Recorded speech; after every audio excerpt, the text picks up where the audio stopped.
amount of warning time you can expect is 6 or 7 seconds. As big as a 15 megaton city killer nuclear bomb. If we ever announce that there is one that's going to hit, and we don't have an answer to what are you going to do about it, you're going to have public panic. It's only a matter of time before the next big one hits us. Technology is available today so that when the Earth is in fact threatened by an asteroid, we can move it out of the way so that it doesn't hit the Earth.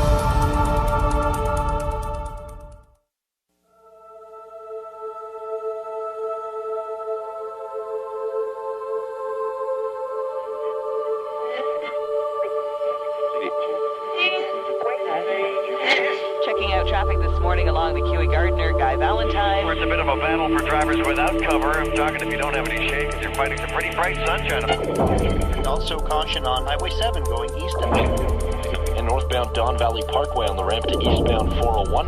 We've got a disabled vehicle. June the 14th, 2002. It was just another busy workday with all the usual hustle and congestion.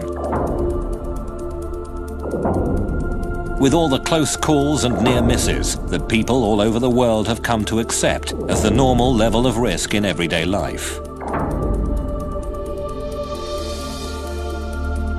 But on that day, high overhead and behind the sun, what no one saw coming, what no telescope on Earth was able to see against the blinding light, was an asteroid big enough to destroy an entire city. From behind the sun, asteroid 2002 MN came hurtling towards Earth, faster than a speeding bullet. It shot past, less than a third the distance to the moon, and nobody saw it, until 3 days later, when the rock emerged from Earth's shadow into the night sky, going away.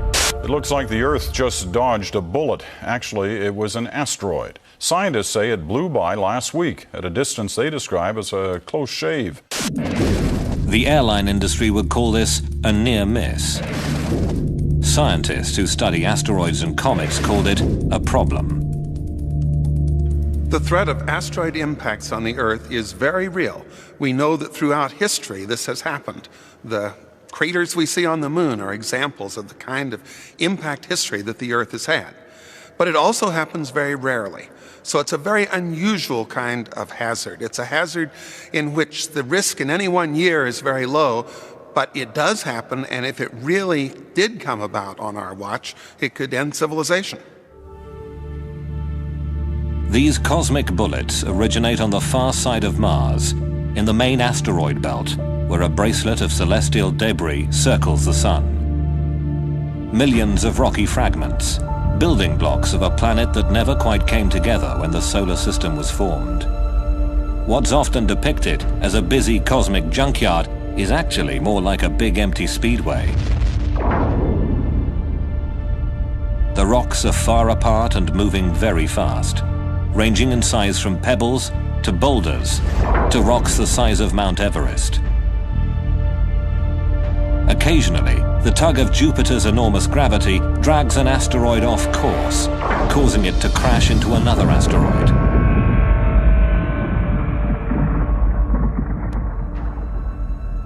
Some veer away into new orbits that cross the paths of Mars, Earth, Venus or Mercury.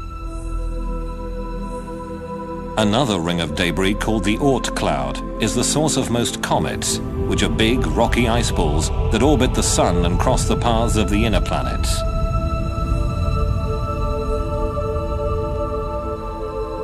All the inner planets and our Moon bear the scars of numerous asteroid and comet impacts. We do get hit all the time by pieces of debris from asteroids and comets. In fact, 40,000 tons of cosmic debris plummets into the atmosphere every year. We see them every night as shooting stars. They don't hit the Earth very often, but when they do, clearly it isn't just going to be a matter of a shooting star seen in the sky. So it is inevitable. It's only a matter of time before the next big one hits us. Even small rocks can make a big impression. In 1908, about 2,000 square kilometers of Siberian forest were instantly flattened as an asteroid exploded near the Tunguska River. The impact site was so remote, researchers had to mount a wilderness expedition just to find the place. When they arrived, there was no crater. Paintings, based on eyewitness accounts, described a fireball. A horrendous explosion in the sky. Didn't actually come crashing down to the ground. It exploded maybe 5 to 10 kilometers up in the atmosphere, and that made a big blast wave in the atmosphere, and that is what did the damage.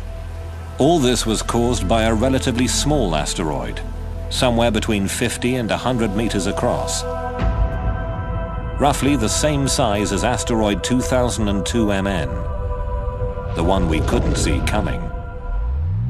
Tunguska's 2,000 square kilometer blast wave would have leveled London. But as bleak as the thought of cosmic collision may be, there is at least a glimmer of hope. One of the special things about the asteroid impact problem is that unlike the weather or earthquakes or other natural hazards, we, at least in principle, we could do something about it. And when we know one's coming for us, our claim is that the technology is available today to stop it. On the Earth, we've got active geology, we've got volcanoes, we've got earthquakes, we've got continental drift, we've got rain, we've got wind, we've got storms, we've got snow. All of those things erode away craters, and that, in some ways, actually fools us into thinking that indeed the Earth doesn't get hit as often as it actually does. Counting craters on the Moon and then estimating how often the Earth gets hit can be a pretty sobering exercise. One scientist who made that kind of calculation was astronomer Ernst Opick, who published his impact estimate back in 1951. The general public, however, paid little attention to the science or the implications. But one individual who did take the issue to heart was Lembit Opick, the astronomer's grandson, who got himself elected to Parliament. My grandfather is the reason why I carried on in politics, what he initiated in science. In essence, he was a pioneer. He saw the danger of asteroid and cometary impacts with the Earth, and he had the courage to speak up about them. And he did that at a time when it wasn't really taken seriously, in the 1950s and 1960s. After years of pushing and prodding, Lembit Opick convinced the British government to commission a comprehensive scientific study of the asteroid and comet threat. The expert conclusion was, the threat is indeed real. Now, the government has set up a task force to examine the risk of an asteroid hitting the Earth. Still, skeptical politicians might want to get on the bus and take a trip to the Natural History Museum. Ask any schoolchild who's been there recently, and you'll hear a fascinating and truly scary tale about what happened to the dinosaurs. The dinosaurs were alive here. They were dead when this sediment was deposited, and this layer is one of the most unique layers in Earth history. In 1980, the discovery of iridium beside a layer of clay which marked the end of the age of dinosaurs led Lewis and Walter Alvarez to publish a theory that a huge asteroid or comet had hit the Earth 65 million years ago and wiped out the dinosaurs.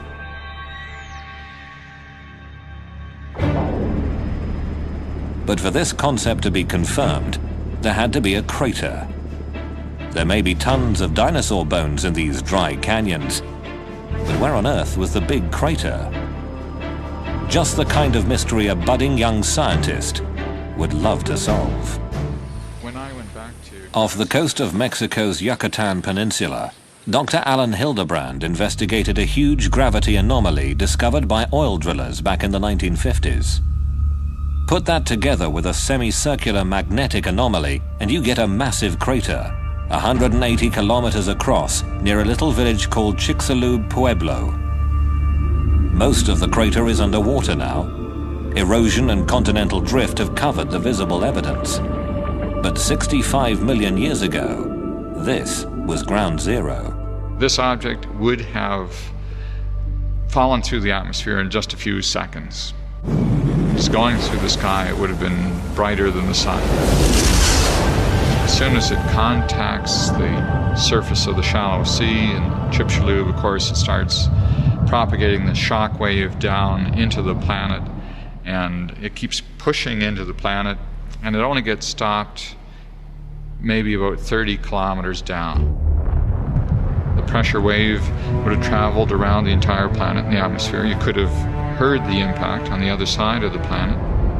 The giant impact fireball rising out of the hole, it would have risen, say, 10,000 kilometers above the surface of the planet. Near the impact site, it would have been so hot, it would have evaporated the clouds and been hot enough to make the forest, even a green forest, begin to burn. For Alan Hildebrand, finding that crater pretty much clinched the argument. Planet Earth had been all but sterilized by a rock the size of Mount Everest. 3/4 of the species of large animal life went extinct. We have made the case. We've got the qualitative information and we've got the statistics to show that there is a very serious risk. If you wanted to save planet Earth from cosmic disaster, where would you find people with all the right stuff to do the job? Well, Houston, Texas might be a good place to start looking. This town has that rarest of breeds, the space cowboy. Houston is home to NASA's Johnson Space Center, where rocket science is a way of life and astronauts learn their trade. If you could roll me 90, then go down. I'll come in on my side. Behind a swimming pool big enough to swallow an apartment block, you'll find a small research lab, where the rocket engine of the future is being built and bench tested.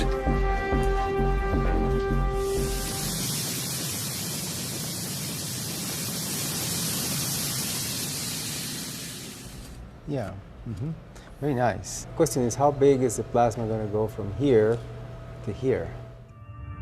Dr. Franklin Chang Diaz is one of the lead researchers, as well as an astronaut with 7 shuttle missions under his belt. And in fact, there was a time in one of my flights where we got hit by very tiny micro meteorites, perhaps, or some sort of orbital debris, which made little tiny dents or little craters in the windows of the shuttle. Well, that tube is welded. Yeah, I did it. You already welded it. Yeah, I did it. First-hand experience with rocks in space gave birth to a new idea and a dual purpose to Chang Diaz's work here. His rocket engine has been developed for long-distance missions to Mars, or as far away as the icy moons of Jupiter. But it could also be used to push a dangerous asteroid out of harm's way. I am concerned enough to think that we need to not waste time arguing about it as to whether it's real or not. I think we need to move ahead and do the demonstration, because even if this is a threat which has a very low probability, all it takes is one, and we are history. But before we can send a spacecraft chasing after a rogue asteroid, we have to know where to look for it. In the American West, if you drive across the desert to the White Sands Missile Range in southern New Mexico, you'll find the most powerful and effective asteroid hunter on Earth. Scientists here have tested everything from rockets to the very first atomic bomb.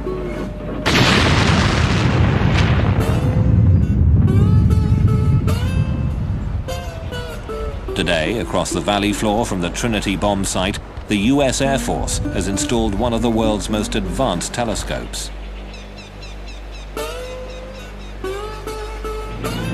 This state-of-the-art technology was developed by MIT's Lincoln Laboratory as part of the Star Wars anti-missile defense system.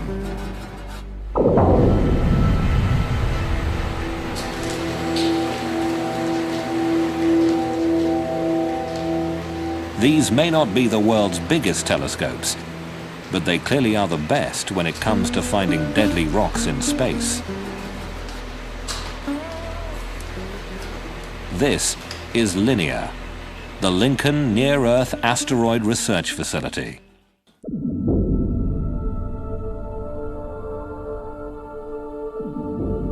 On a given night when we scan the sky with this, we'll find perhaps 10 to 12,000 moving objects in the sky. Now, most of those are main belt asteroids and as such don't represent any danger to Earth. But on the other hand, something like half of those will be brand new discoveries, and buried in there will be 1 or 2 near-Earth objects. Because the Earth rotates, the sky is always moving overhead. To get a clear picture of an asteroid, you have to make the sky stop moving. And you do that with a telescope that can track or follow the stars. This way, you can take time-lapse pictures that isolate the blur of fast-moving asteroids against a crystal-clear sky. It then records these pictures like a TV camera on a computer chip that has 20 times more detail than the picture you're now watching. The linear computer deletes previously known stars and planets, leaving a less cluttered time-lapse sequence of the new discoveries. At the end of each night shift, LINEA's thousands of new discoveries are emailed to the International Astronomical Union's Minor Planet Center at Harvard University. A team of only 3 scientists must cope with the avalanche of new sightings, searching for potentially hazardous asteroids or comets. Computers make a rough calculation of an asteroid's orbit, but it's up to Brian Marsden to estimate the level of risk. They may be reporting 50 or 60,000 observations from one night, and it takes a while to get through that. But so we look first at the fast movers and see if there's anything interesting there. H is equal to sine delta. We do sometimes get close to 70 or 80,000 observations a day, almost 1 per second. There are some days when we effectively have 1 observation per second. Even with fast computers, Marsden's team can make only a preliminary calculation of each asteroid's orbit. 5 shots in one night cover only a tiny segment of an asteroid's orbital path. You can't solve for the orbit completely from that, but the fact that you're seeing motion over a half an hour or an hour, something like that, does allow us to get a partial solution for the orbit. Refining the orbit gets complicated. When 2002 MN shot past, its trajectory was warped by Earth gravity, and scientists at NASA's Jet Propulsion Laboratory in Pasadena, California, had to add that to their calculations. Here's an animation I put together of the asteroid last year, which was discovered after it passed by the Earth. An elite team of mathematicians and celestial mechanics is now working full-time on a computerized warning system. Our orbit animation, you can see how when it returns out to the asteroid belt, the close approach to the Earth has changed its orbit, and it's no longer returning to the same place it started. Because 2002 MN will circle around the Sun and come past us again, the NASA Orbital Mechanics team will have to adjust the calculation in order to know whether it will ever pose a danger to Earth at some point in the future.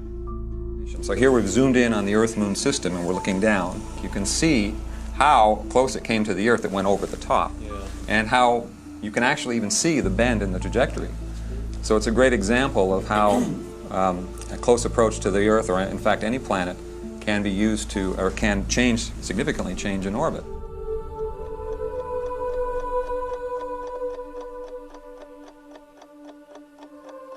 To know where an asteroid is likely to be in the future, you need a model of the solar system.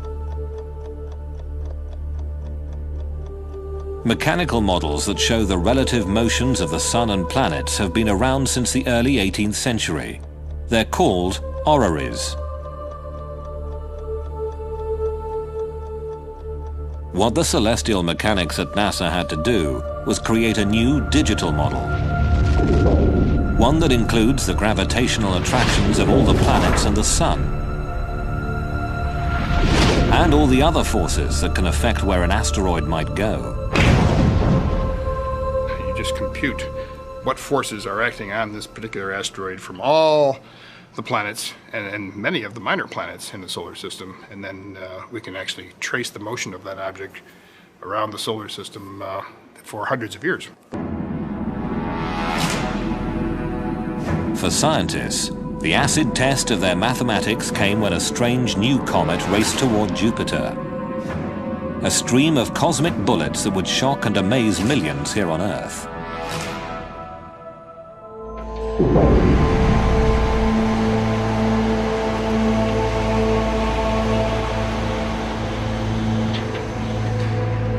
In the spring of 1993, the eyes of the world turned almost in unison towards a doomsday rock like no other.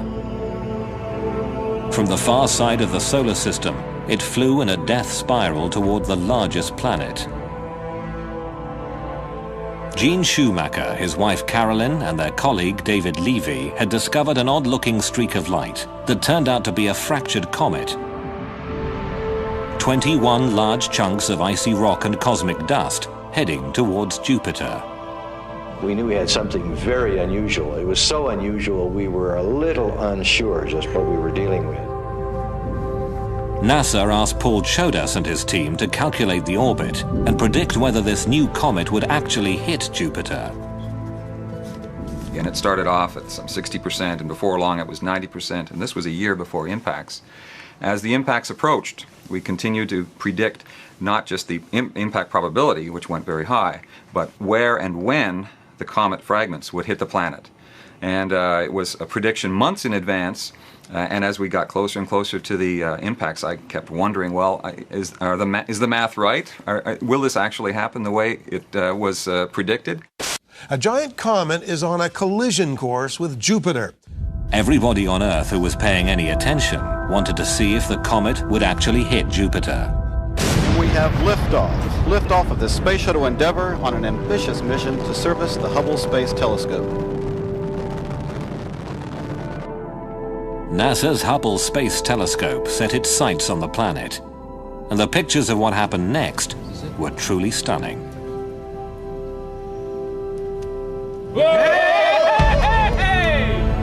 Right there! Oh!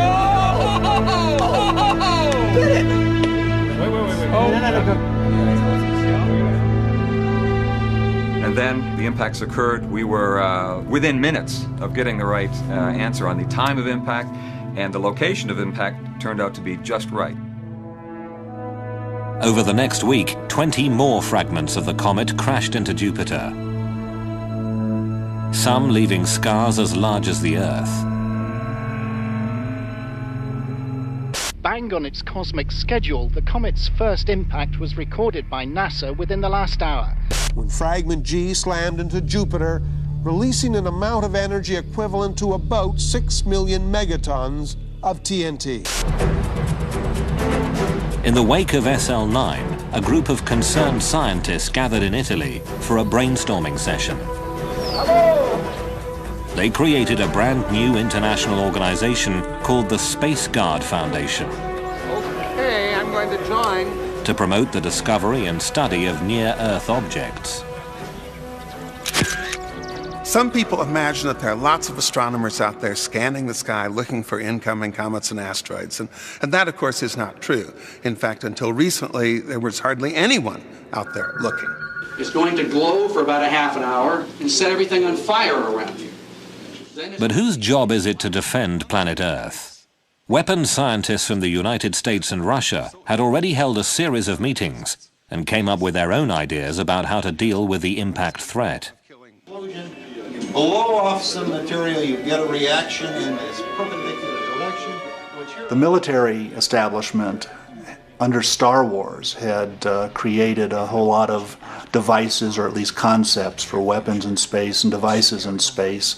And in the early 90s, when the Star Wars program was looking a little bit iffy, I think there was some motivation for them to try to apply their technology to this newly discovered hazard from asteroids and comets. The military approach to the problem proved to be controversial. The notion of sending nuclear weapons into space generated an immediate backlash. Edward Teller was proposing that we blow up an asteroid to show that we could protect the Earth. And I thought that was a pretty crazy idea.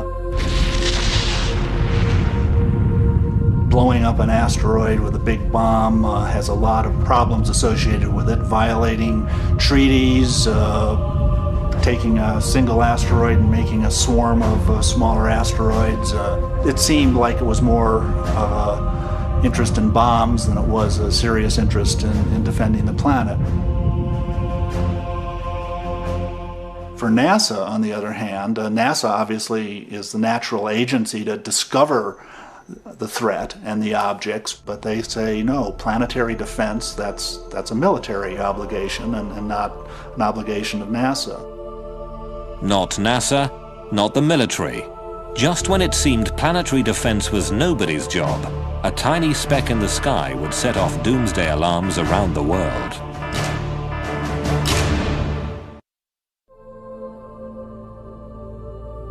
On a winter's night, the 6th of December 1997, a dim streak of light moving through the constellation Cancer was captured by a telescope in the Arizona desert. Big enough to destroy civilization as we know it, asteroid 1997 XF11 seemed to be heading towards Earth. The initial sighting by the Kitt Peak Observatory in Tucson, Arizona, was relayed to the Minor Planet Center at Harvard University in Cambridge, where a computer made the first rough calculation of the orbit. They were pretty sure it would miss the Earth on this pass, but it would be coming round again, and it looked like there could be a problem in 30 years. There were indications of close approach to the Earth in 2028. That was about 45,000 kilometers, which really was rather close. With only a handful of sightings, the orbit calculation remained very rough. It was hard to tell where this rock was going. So Brian Marsden posted a bulletin asking astronomers around the world for more observations before the rock became too faint to see. I was saying, hey, get your big telescopes onto this. On the one hand, we're only going to be able to observe it for another month or so. We want to improve the orbit calculation and find out exactly how close it is coming. But one line in the bulletin said that the chance of a collision was small, but it was not entirely out of the question. Within hours of the website posting, reporters discovered XF11, and doomsday headlines screamed around the world. Because the close approach in 2028 would put the asteroid nearest to Europe, London newspapers focused on the exact moment life on Earth might possibly end. Pictures of it on the internet show it as a tiny moving blob. Scientists have calculated its path in the year 2028. Watch very carefully. September, October the 28th, the two coalesce. But at NASA's Jet Propulsion Laboratory in California, the orbital dynamics team thought there must be some mistake. Asteroid's orbit was affected by it. To my great surprise, when we ran our software, it said that the probability of impact of this particular asteroid in 30 years was essentially zero. As it turned out, the end-of-the-world asteroid would miss the Earth. That big rock in space posed no threat after all. A frantic hunt through the archives at NASA had turned up photographs of XF11 taken 8 years earlier. And as soon as those were placed into the orbit determination process, they confirmed the fact that there was no chance that it could hit the Earth in 30 years. The public at large was not understanding uncertainty in this. They wanted an immediate answer. Is it going to hit us or not? But people were paying attention. One side effect of the false alarm was that public and political awareness of the threat had been raised. 2 months after XF-11, new hearings were held in Washington and NASA was told to speed up the science of asteroid detection. Finally, it seemed, there was a political will to do something.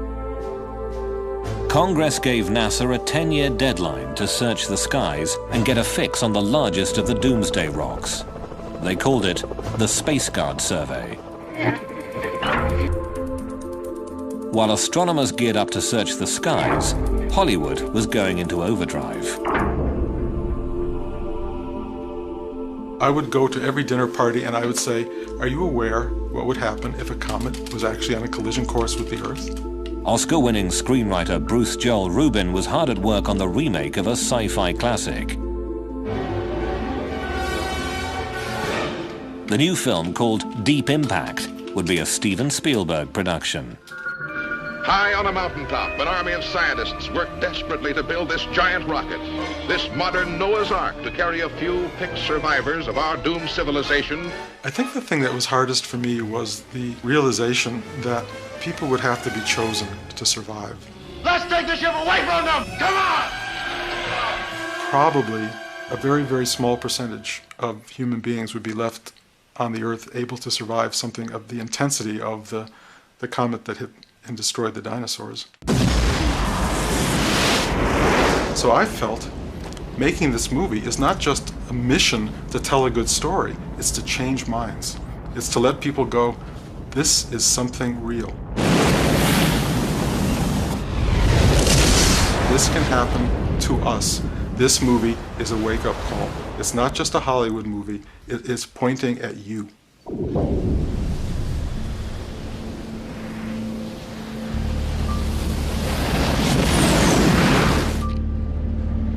As Hollywood released Deep Impact, telling the world in no uncertain terms that cosmic collisions were no longer just a cosmic joke, real-life professional asteroid hunters were making movies of their own. But instead of using cameras, they worked with delayed Doppler radar. Take the same technology behind a police radar system, jump the power to 400,000 watts, and you've got NASA's Deep Space Network with huge multi-dish systems like the Goldstone tracking station in California's Mojave Desert. This is the main room of the pedestal of DSS-14. The first time radar astronomer Stephen Ostro bounced a signal off a rock in space, a wobbling blot of pixelated data bounced back.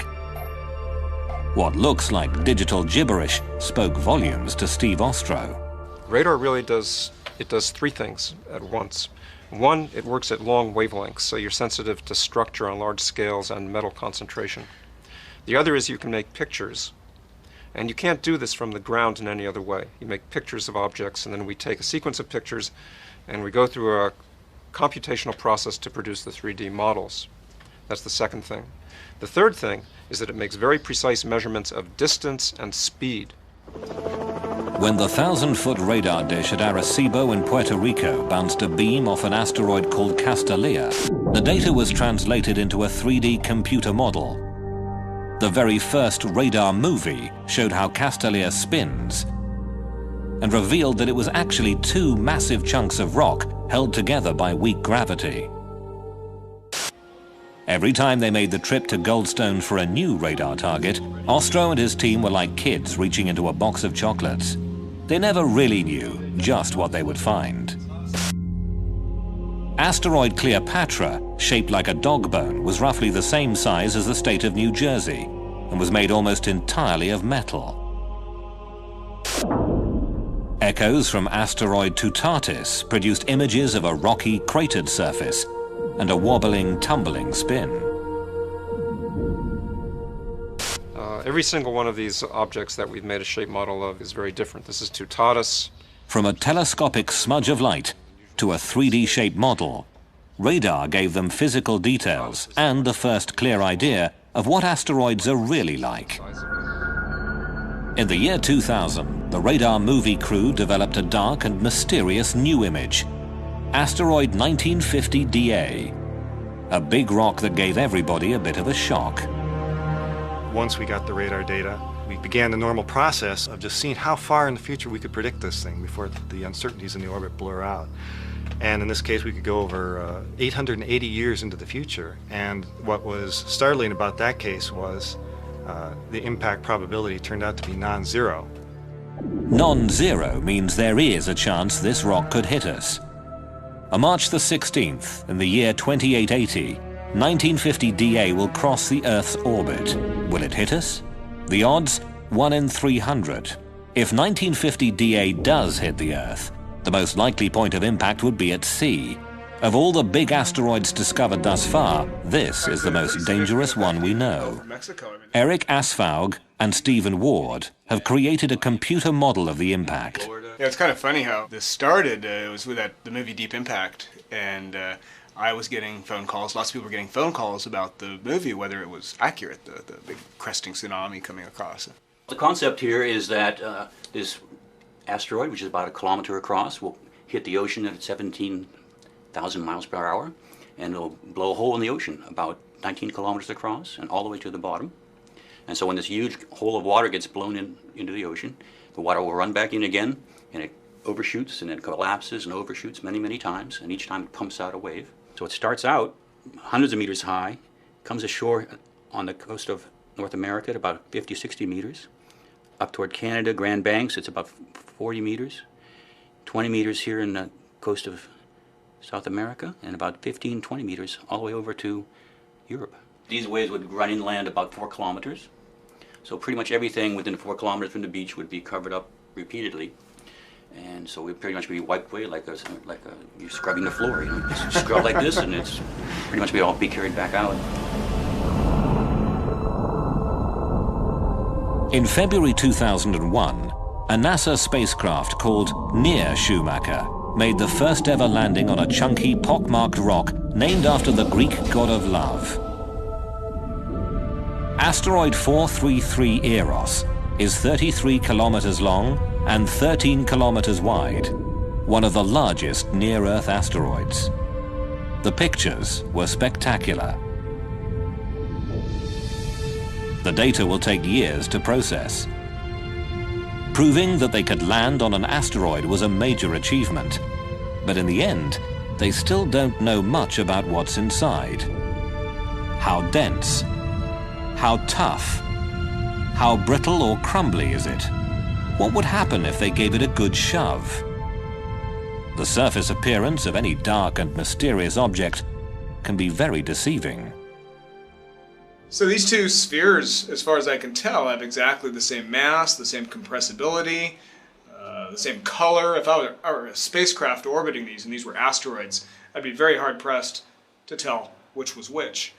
Yet, if I dropped them from a height, and only one of them bounces, really illustrates the fact that one of these responds elastically and one of these responds like a lump of clay. And it's critical to really go and find out what's inside before we even start thinking about moving these things around. When a 3D model of the asteroid Castellia got smacked in a computer simulation, a problem occurred. An impact with the same energy as the Hiroshima bomb turned Castellia into a pile of rubble, but did not deflect its trajectory in any significant way.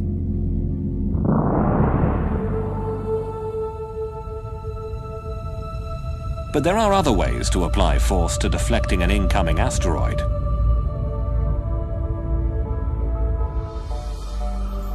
Using the power of the sun to push dangerous rocks out of the way may not be so far-fetched after all. This is a typical near-Earth asteroid. Its name is Galevka. It's about 0.5 kilometer across.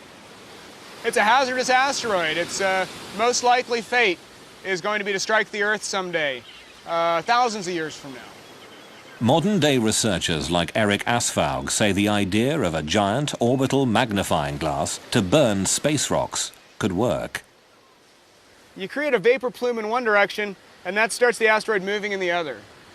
It's a very gradual process. It's not going to happen instantaneously. You need to know where this guy is 100 years or 50 years ahead of time. But if you do, you've got all the time in the world for a satellite to sit there, no human intervention whatsoever, and it'll gradually shove the asteroid into a different orbit and it'll miss the Earth. Some of the technology to do this already exists. Take an inflatable parabolic antenna the size of a tennis court, convert it to a solar collector, and use it to focus sunlight on an asteroid.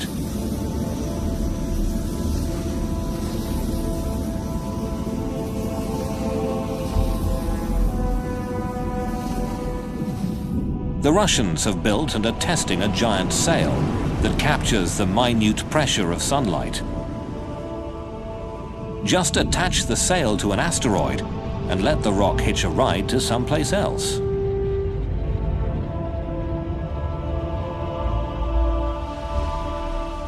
But using the sun to save the Earth means waiting for nature to do the work. If we don't see an asteroid until the last minute, solar power would be too little, too late. A nuclear electric plasma engine could push an asteroid out of harm's way. The rocket technology at this NASA lab in Houston, Texas, could provide the power for a space tugboat. A group of astronauts and aerospace engineers is designing the B612 mission to prove that asteroid deflection can be done with existing technology. These are rockets that have very tiny amounts of thrust, but they are so frugal in the use of propellant that we can keep the rocket going for periods of the orders of a year. Building a better rocket engine is only the first step. Figuring out how to latch on to an asteroid, point it in the right direction, and push without losing control is the really tricky part. After years of research, NASA finally had it, the first complete draft of a plan, a demonstration mission, to save the planet.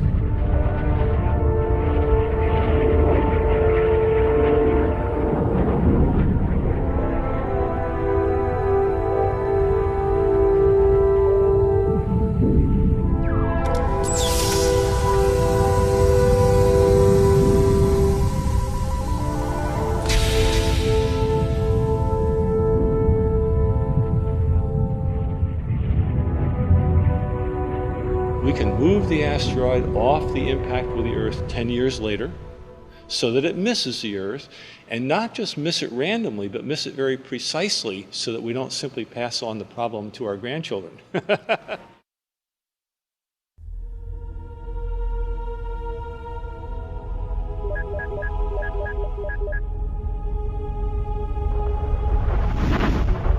Midway through 2003, the Space Guard survey had reached the halfway point.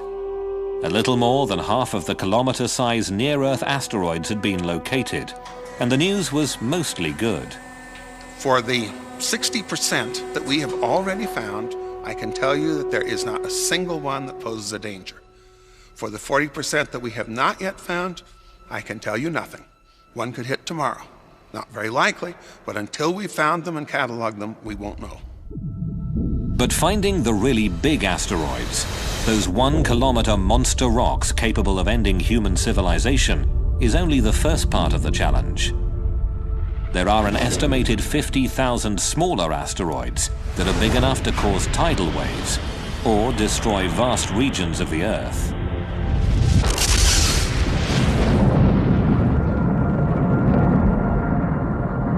A 200-meter asteroid happens maybe once every 10,000 years, but that's like 600 megatons to 800 megatons exploding in one place.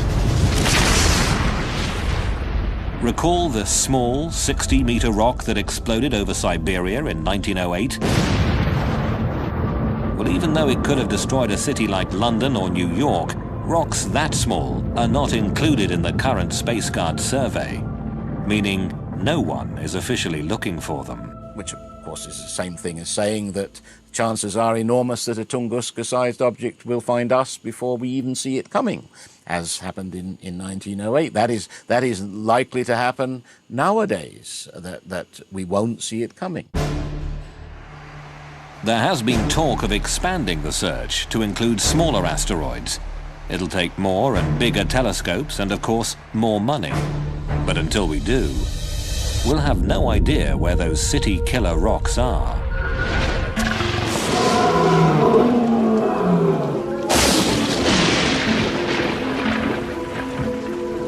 Evolution on Earth has proceeded in part because every so often a global catastrophe comes along, pushes the reset button, and new things happen. It wiped out the dinosaurs 65 million years ago, and at the time, we mammals were just furry little creatures burrowing around in the ground, and an asteroid or a comet impact took out our principal competition. I guess we are saying implicitly, if not explicitly, that we want to do away with that natural cycle. We've had enough evolution. We like ourselves on the top of the ladder. And we can do something which will change cosmic evolution from this point forward in terms of life on Earth. Dinosaurs ruled the Earth until a big rock wiped them out. The question is, will another rock do the same to humanity? Let's get a couple good pictures here. Humans are the first species with the potential to block a doomsday rock and switch off the evolutionary reset button. People very often say, look, you're just a doomsayer. You think that these awful things are going to happen. I'm not that way at all. I'm entirely optimistic. The way in which I view asteroids and comets and the possibility of them hitting the Earth is that it's a great challenge. Thank goodness we've realized the hazard and the danger before the next one happens. It's given us time, we hope, to do something about it. Scientists can study the sky and find the dangerous rocks ahead of time. Astronomers can do the math and predict the orbits. People have the desire and the right stuff to do the job. There's a whole new field of science that could give humanity an option the dinosaurs never had.